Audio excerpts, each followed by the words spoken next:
Chapter 37. A Nose and the End. The rhino came in. Not a real rhino, of course.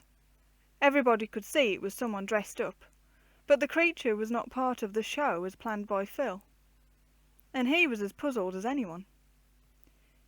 It came in on all fours, struggling gamely under a heap of overcoats draped across its back to represent armour plating, and almost completely hiding its legs.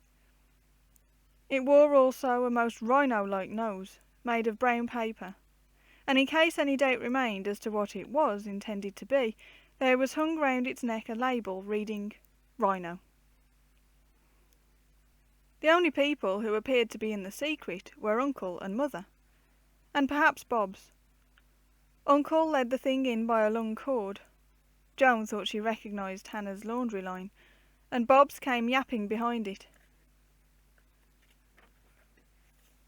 ever so excited. As for Timmy, he took just one look, and then dashed frantically from Joan's arms to the door. The rhino walked all round the room, sniffing in every corner and grunting, as Kit put it, "Olibly." The children stood and stared, and the more they stared, the more they wondered, whoever could it be? Uncle would have done such a thing, but there he was, plain for everyone to see, acting the part of keeper. Mr. Grayson, perhaps? No, he was far too stout, and he took a larger size in boots. Mr. Briggs across the road? No, he played golf, certainly, but rhino? Inconceivable. Besides, neither would wear khaki slacks. Then Phil did the boldest thing of his life. He sidled calmly up to the waddling monster and took off its nose. Next moment there were shouts all round, and the poor rhino lay panting on the floor, Phil on his head, Joan on his legs, Kitty on his chest, and Wally, Alice and Harold on the few odd bits left over, and the only word you heard was Dad. "Oh dear," said Dad as he threw off his burdens and struggled at last to his feet. "I didn't think you were going to let me in for this.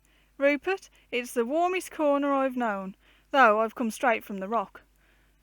After Dad's hair had been smoothed and his collar put straight, and 120 questions asked and answered, and he had been introduced to Sister, he said solemnly, "I've only 10 days' leave, and I really don't see how it's to be done in the time." "What, Dad?" "I've heard so much about it. The zoo, of course." At that a great shout went up. Another zoo day, perhaps more than one. Winter? What did that matter? The bears would be asleep perhaps, but the lions would be livelier. A year or so later, Dad was stationed permanently in England. He came home just in time for a really thrilling wedding. Joan and Kitty were bridesmaids, and Uncle gave them each a little golden brooch in the shape of a squirrel.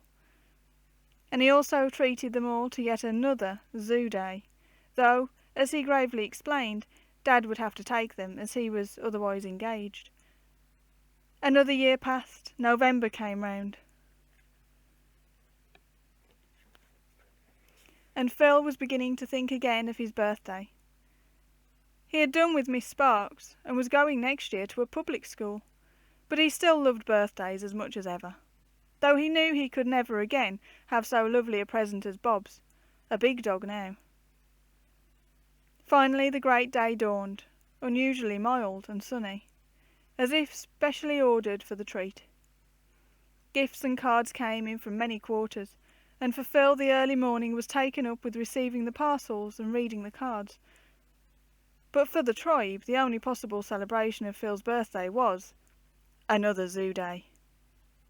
And even that was not the last, for on a fine July Saturday a year later, when it was learned that Phil had come top of his class, Uncle and Dad and Mother and Auntie Sister and all the tribe were at the zoo again.